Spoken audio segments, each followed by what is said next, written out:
I'm Joey Aurora, president here at the Outpost, and today we get to have a wonderful webinar on how do you structure financing and financing opportunities for your startups and small businesses.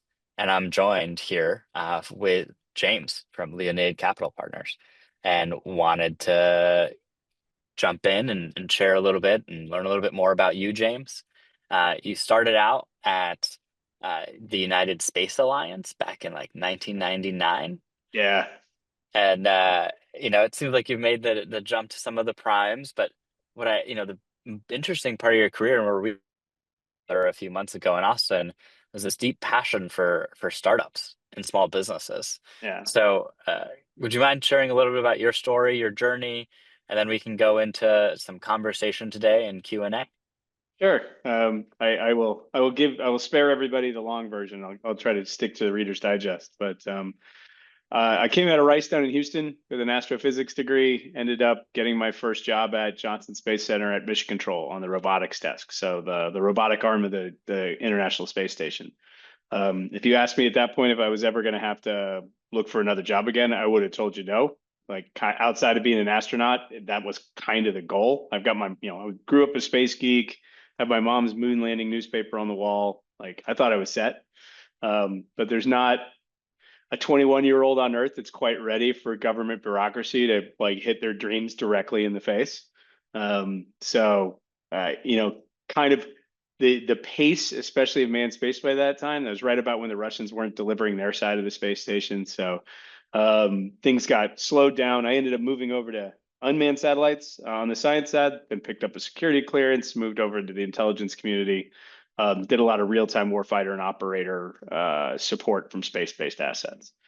As I'm sure everybody here probably knows, at some point, if you're in the aerospace world, like you have to choose between going hardcore engineering or program management. I went program management, ended up at business school where I caught the business bug. That was an interesting one just because quite frankly, I'd never taken a business or an economics class before going to business school. I think I walked out of Econ 101 on the first day of my senior year in college because I was like, what am I even doing here? But again, nobody's quite the same person at 30 as they were when they're 20. So found that to be found finance to be fascinating. And ended up having a turnaround to restructuring career with Alvarez and Marsal. But the best part about that experience is that while it's a consultant firm, it's not what I call PowerPoint consulting. It's actual real going in and doing work. And in particular, what we focused on was helping companies with upside down balance sheets, with bad cost structures, kind of getting airdropped into finance teams, 13-week direct cash flows, very blood and guts operational finance. And what was fascinating to me is just how no matter what size company it was, no matter what industry in, no matter where they were on their maturity curve, like if people if people have trouble, they always end up stepping in the same potholes. And it's usually around liquidity and cash flow. And then fast forward, like I started Leonid with my partner, Chris, 5 years ago, because we had seen over time this gap in the kind of, I would call it even the generic financial services market for people working with the U.S. federal government as customer. And so we started this firm to address that gap. But in particular, what we really like about it is supporting the small businesses that are trying to make a run at it. Obviously, small business is hard enough. Starting any business is hard enough, let alone when all of a sudden you have a whole portion of the financing, world that doesn't pay attention to you. And we really like being a part of people having successful outcomes, like in their, call it, it's a little overwrought statement, but in their entrepreneurial journey, right? Like we want to be part of that success. We love this model because it allows us to spread our bets as wide as we want. Like we don't have to pick a winner in any particular sector. We get to support everybody, and we're very aligned in trying to make sure everybody comes out the other side in the best possible conditions. So, yeah, at the end of the day, love the mission, love the people, love the technology, generally really like the people. So it makes it an easy day coming to work. Oop. I think you're on mute. There we go. You're All good. right. All right. All right. James, that's a fantastic background. Give me another 6 years and I'll figure out the unmute button when I start talking, and we'll go from there. It's okay. I always, if there's one conspiracy theory I ascribe to, is that every time I get on Zoom, it changes my team settings, and every time I get on Teams, it changes my Zoom settings to make sure your experience with the other one is terrible when you log on to it. So, Yeah, there's always something going on with it, but hmm we're gonna figure it out today. On the note of how we want to do admin and Q&A for all yeah. of our attendees, if you have any questions, we want to make this an interactive discussion. So we have the Q&A function up. If you throw your question in there, anything that has to do with government financing, we're going to be here to tackle it. And so the reason we're here today is Outpost, we care about helping small businesses grow from 0 to 30 million in government revenue. And that takes a variety of contracts. And we've seen the same challenge that James has mentioned, right? There's a liquidity in a cash crunch for some of these companies, and it comes in all sorts of different forms, shapes, and sizes. So we want to talk to you about some of that today, some of the challenges we've seen, some of the opportunities we've seen to address those, and how do we go about that. So please jump in, ask your questions, and let's dig through that here. And then for keeping confidentiality's sake, we're not going to use any company names. We're just going to talk at a high level about some of the conversations. So let's dive some more into this. James, you mentioned, hey, you've seen this gap, this liquidity crunch, this cash crunch. What's happening with companies, right? Like there's government says, hey, we have a lot of contracts. We have billions of dollars that flows down to small businesses every year. But then what actually happens? So everybody I'm sure has experienced, the contracts are not always structured with the business needs in mind, which understandably, government's the customer. They're structuring around their needs. And obviously they have certain requirements. They can't prepay for work. You have these extended milestone schedules. And Joey, you know better than most, like there are ways to work with your contracting officer and try to smooth out those gaps if you can communicate them right. But a lot of times, especially in your first couple sets out of the door, I know we've talked to people very directly of, look, I don't want to go back to my CO. I like the fact that I got a contract, and I'm worried that if I do that, it'll send the wrong message. And you end up with these weird problems, right? Where like maybe you start out a contract, you've got a 2 month mobilization effort, maybe you've got to hire some people with clearances, and you gotta put them on the bench right away, and they're expensive. But maybe you don't submit your first CLIN for 3 months, and then you got to wait 37 days to get paid, and all of a sudden you got a 4 month gap. Maybe six if you go back to the kickoff period. So it's really hard to survive in any business with those sorts of what can be like lumpy cash flows and some of these statutory delays, let alone in one like this, which is, you know, quite traditional, like quite interestingly, banks in general won't loan against US federal government contracts because technically the government can cancel a contract anytime they want with 30 days notice with no penalty. You can get terms for, T for seed and call it a day. So it's a reasonable perspective from a bank standpoint. Like I can't loan 5-year money against a 3-year contract that might go away tomorrow. But it doesn't, what we believe certainly, and I'm very mindful of not trying to turn this into a commercial, but we believe that the risk of cancellation is overblown dramatically, especially when if you take a focused look on things. So very much like that's why we're hardcore R&D and technology. That's why we're hardcore early stage and small businesses. That's why we're hardcore national security and we're contracts under $50 million. Like when you look at that data set, the cash flows on those contracts are robust. So we find a way to get comfortable from a credit perspective. But other than that, like your options generally in the market have been, you can go the receivables financing route. You can factor your invoices and pick up the working capital gap. That depending on how your business is set up, the perfectly acceptable solution. We still do some factoring for people who don't want to get in long-term relationships. Or it's go to the equity markets, right? Which is either somewhere between your friends and family, which by this point you've probably tapped them all out. Or then you go the traditional equity, kind of venture capital, early stage financing market, and that's a tough putt. Like at the end of the day, not only is it hard to get people's attention, It's they are rightfully slow to make decisions because they've got to assess everything on a much longer term horizon. But also the dilution rates are so big in our market because you don't have that potential Google 1000x hook on your portfolio. The VCs of the world have to amp up. They have to take more of your company every time they're funding you to account just to make the simple math of venture capital work in this market. So it just can be very challenging in that sense when you're just trying to solve sometimes very discrete or even like consistent issues on cash flow when you just don't have the full breadth of financial tools that your average business, with, if you had a contract with Sony, some bank would loan it against it. But I mean, try suing Sony to get paid if they don't feel like paying you.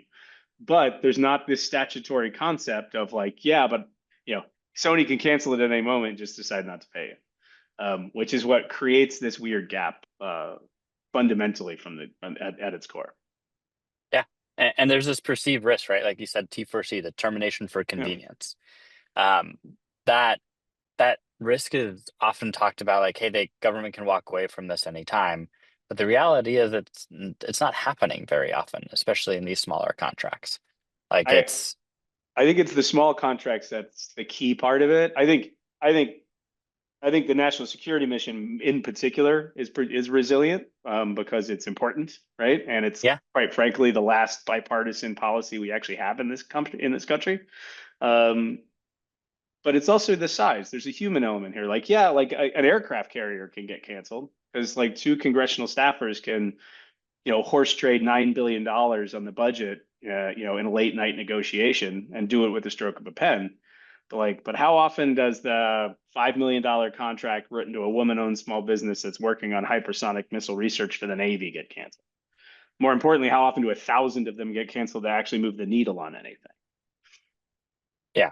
And a core part of that is also there's this desire from the government to build the defense industrial base. Right. So these funding opportunities are meant to help companies grow and be successful.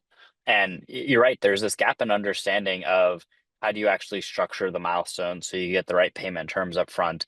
And that part of that is just a maturing of the ecosystem. There isn't a Hmm. standard process for any of this. But through some of these like education and conversations, we can help teach people how to set up their milestones correctly so it can Right. be more effective, so they can pull in some cash up front. And at the same time, there are also businesses that need hard working capital to place a pre-order on a piece of machinery. We were talking about this before the show started today, and we have a company that's doing manufacturing. They have physical hardware that they need to purchase to create their product, and they just needed about $200,000 Mm-hmm. to place a pre-order for that product. But they don't have the working capital to do Mm-hmm. that because they can't advance the contract line item. So where do they go? And banks are going to charge enormously high interest rates. There's generally If they'll not. touch it at all, like at the end of the day, right? Yes. Or you'll end up an equipment financing route. That's an option in some places, but depending on what your discrete need is, it's usually for more spinning up a factory. But I mean, we ran into a company, quite frankly, like they needed turbo pumps for their rocket motors. The lead time is 18 months. It was so long that they started designing their own turbo pumps, and it might even spin out that business as its separate business because the turbo pump market is completely like whacked with demand. So um, Yeah. yeah, it's an interesting like there's there needs to be more ways to pull the resources into these organizations. The issue becomes from a lending perspective is that companies are not piled up on, for lack of a better term, like collateral, right? At the end of the day. Most of it's engineering talent. Most of your assets walk out the door every day. And these early stage companies, so they're not piled up on real estate assets. All the IP has been expensed in under Section 174, so it's not even on the balance sheet. Not that anybody could really assess what that value is. And then some bank is going to come and ask you for a personal guarantee. And as an entrepreneur, you're looking around saying, "This place is my life. Like, what like what else do I have, right? So Yeah. it's just people. It's fraught with problems, for lack of a better term. So what types of companies should be looking for this kind of financing and option to work with someone like you? For us, like our window is, or if you're if you're a company working on, again, research, technology, special, value added manufacturing, kinetic stuff, very much so for a U.S. government client, like you're usually in a pretty good spot, as far as our underwriting is concerned. And that's primarily because the way we look at, like, as opposed to needing 3 years of profitability, like none of our borrowers have 3 years of profitable history. Like, it's just not how early stage companies work. People are investing in it, trying to grow. That in and of itself will get you whacked off of a traditional bank line. But what we do is, we look at the breadth of what the company is doing and effectively treat that government contract stack as a lendable asset. So we'll pile that into our collateral assessment, even though I can't go seize it. Like, I can't go do somebody's hypersonic missile research. But we have a lens where we kind of look at it as a lendable asset, as collateral, because we feel so strongly about the quality of the cash flows that come off of it. But the important part is that you set yourself up in such a way, like as far as your burn rate, that you can make it through the end of that contract. Which sounds a Yep. little counterintuitive, right? Because it's, well, wait a minute, don't I need the money to execute on the contract? And it's not. Like, what we're looking for are people that want to grow their business. That if we weren't there, they would get through that contract fine. Maybe there's a little bit of a shortfall. We're obviously we obviously have like, I call them, it's soft shoulders. It's not railroad tracks, right? Like, as far as like our guidelines. And people like need to make upfront investments for particular specialty equipment. That's fine, stuff like that. But our main perspective is, if we weren't here, could you get through this contract and then stop and then win another contract and sort of be on a kind of steady Eddie path, because you're a disciplined business person that understands what their resources that are actually in front of them are. Now let's get you some money to actually go grow, staff up a contract capture team, buy some special equipment to increase capacity, pursue some commercial work, something that makes you fundamentally stronger as a business. That's what we Yeah. really want, right? Like looking around saying, what can I leverage about the great business I've built in order to drive growth? That's our core focus.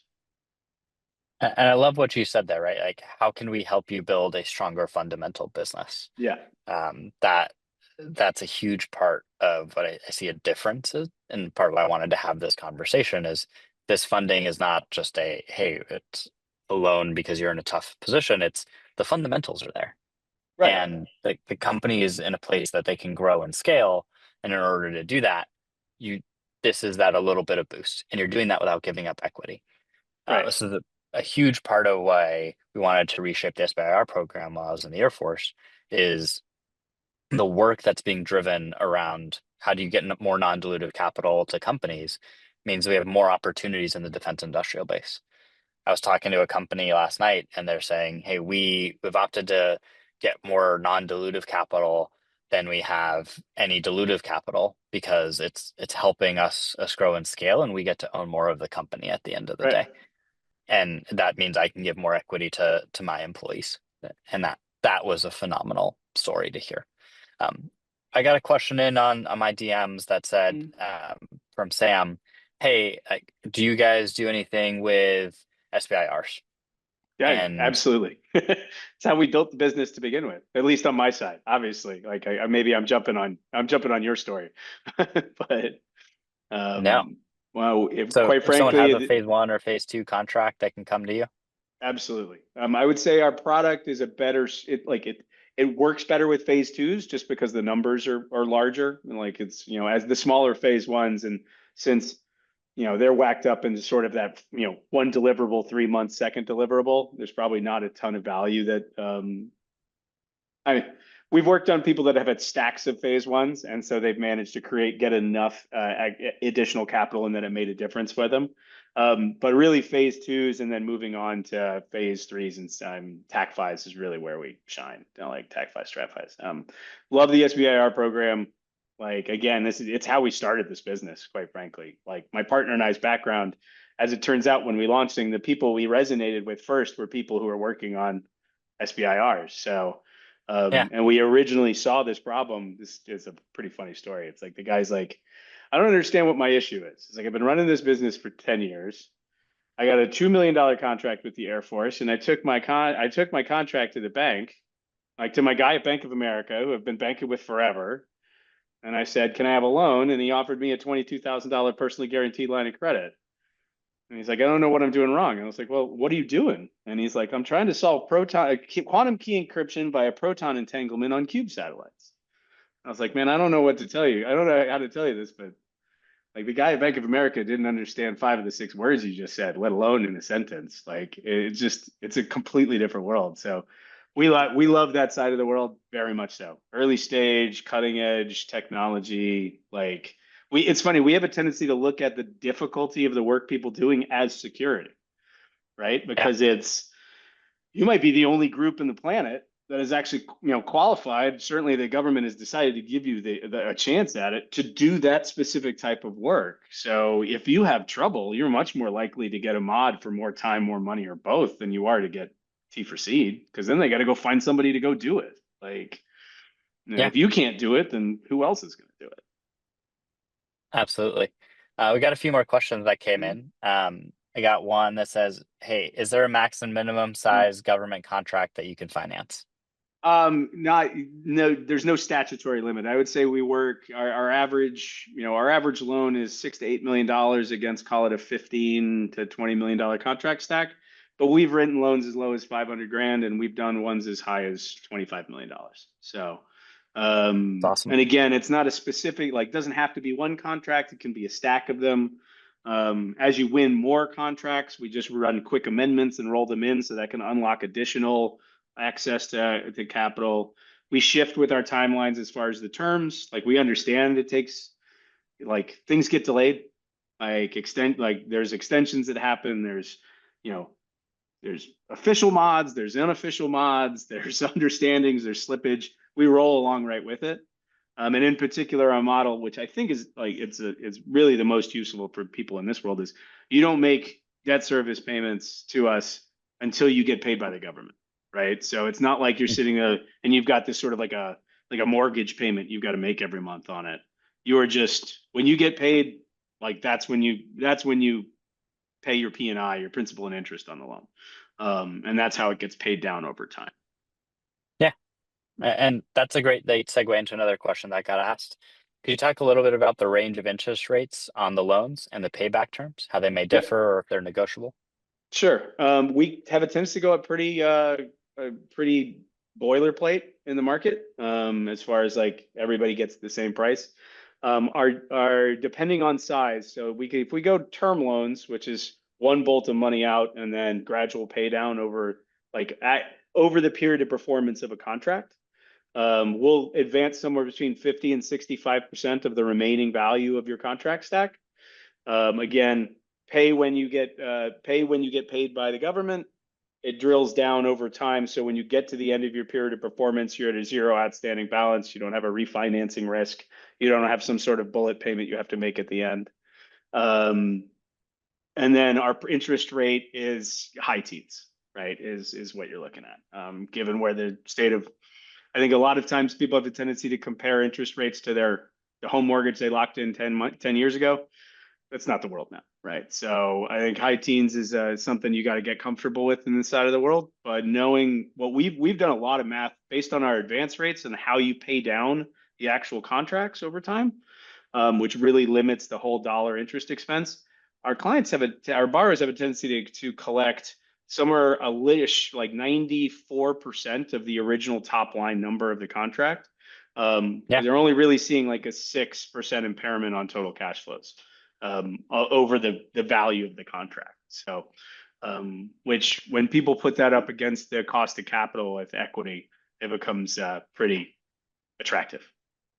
Yeah, that is absolutely a great stat. I think we're gonna have to make that the highlight and the front I cover try we of try to of lead the with it. Yeah. so that's great. And I got one more question that came in. As a company interested in such lending, what can we do to ensure we'll be considered worth lending to? Again, that's setting your business up in such a way where you look like you are, for lack of a better term, a reasonable business person, right? Like don't have the if you've got $2 million of contracts, don't have the $15 million a year of venture capital burn rate, because your equity investors told you growth is everything and they promise they'll be there to help you later. Like, set up a disciplined business. Like, does not have to be, you are in the early stages, you are going to lose money. That is okay for us. But it's the let's not don't go don't go burning all of your resources because you assume the next equity raise is coming. Like, what we do get approached a lot by people who are like, it's okay, I'd like to borrow this money, and then I'm going to go raise more capital to plug the gap. And the issue that we've got is that we're not getting compensated for the risk of you being able to pull off your equity raise. Yep. It's just that's not where the pricing is at, right? So, and nobody would want the pricing if we were trying to price that in, because effectively we'd be pricing it as equity risk, right? Yeah. So, it's what's interesting is that when people pull off big raises, they immediately then assume and if we talk to them, they're like, but I don't need you right now. And it's like, actually, this is the perfect time to start pulling in extra resources, because the longer you can push off that next raise, the less dilution you're Yep. taking over at the end of the day. Like, be long-term greedy. Keep as much of that company as you can, as long as possible, because that's the best way to have the best outcome for yourself. Yeah. And the best time to ask for capital, I want to highlight, is the time when you have capital, right? It's when you've won that contract, when you've raised that round, when like Right. then go out to the market and say, hey, we need capital, right? You need to be able to predict 6, 12 months into the future and say, hey, we might run into a cash crunch here. Let's go get that capital now and then be able to pay for that debt service. And then if you need it, get through the bump. If not, Right. pay it back early. Correct. So Like, yeah, um, you definitively de-risk yourself, and like the risk reward paradigm is undefeated, right? If you yeah. lowered your risk, then your pricing is going to go down. Absolutely. And we just have a couple minutes left. So if anybody has any questions, now's your time to get them in to ask James on how you can finance your business and what this looks like. James, I wanted to go over one other concept with you that I've been hearing more and more in the startup world. And that is, it's not about like how much runway do I have in months. It's about, hey, what is my monthly burn amount, right? So if I know my expenses, I'll just do this for simple math, right, Mm, are $100,000 a month to keep the company running. The metric that people want to keep track of is how much of that am I bringing in as a young business and startup, right? Am I bringing in $10,000? So am I at point one of my mm. monthly burn? Am I at point five? So I'm bringing in 50,000 when I'm spending 100,000 a month. And that's been a metric a lot of startups are now turning towards to say, hey, are we doing better as a business? Are we able to bring Interesting. in enough cash to help match what our outflow is? And obviously the goal here, right, is to get to one as fast as possible, and then to sort of manage that to be between 1 and 1.5 to say, hey, are we investing resources back into the business Got and it. being able to keep growing as well. Yeah, it's an interesting perspective on it. Like, I mean, fundamentally, obviously, all the math kind of boils down to the same thing, but yeah, it's trying to figure out how much room you have, right? Um, and then how much, like, and knowing how much you can reinvest in the business, and trying to predict when you need to go to market, because the last time you want to go ask for money is when you desperately need it, right? Like, you Yep. don't want to go at the last minute, because it's capitalism works. If people sense that there's a deal to be had because there's desperation, they will go take it. There is no charity, right? So, Yeah. it's funny. It sounds like, just thinking through that paradigm, sounds very much like like an ARR sort of mentality, because it's like, well, we have this many sales and then my ARR is going up, and if I can keep my expenses flat. I think it's a little bit harder in our side of the world to kind of predict your inflows, although I guess on your government contracting side, you can actually see if you hit your milestones correctly, you can adequately model what your inflows are. Yep. Which is unique, but again, it comes with its own host of other challenges as well. Yeah, absolutely. Well, James, I really appreciate the time today. It's been wonderful to hear a little bit about your story, what you guys are doing, and how you're helping businesses. I recommend that any company that's looking for capital come talk to you guys first, because Uh, this is the well, pathway to make that happen. we appreciate that. Like I said, we pride ourselves on getting there, like getting people information and responsiveness really fast too. We don't believe like nobody's got any time to spin wheels like when you're running a business. So we again are trying to be very fast. We're very free and easy with referrals. If we can't be helpful, we try to find people that are. And again, quite frankly, we just are super aligned in a lot of different ways to make sure our borrowers have just exceptional outcomes at the end of the day. That sounds great. Thanks for your time today, man. And if anybody else has questions, we'll send out an email with the recording for today and how to contact the Leonid team and reach out to the Outpost. So thank you all for your time.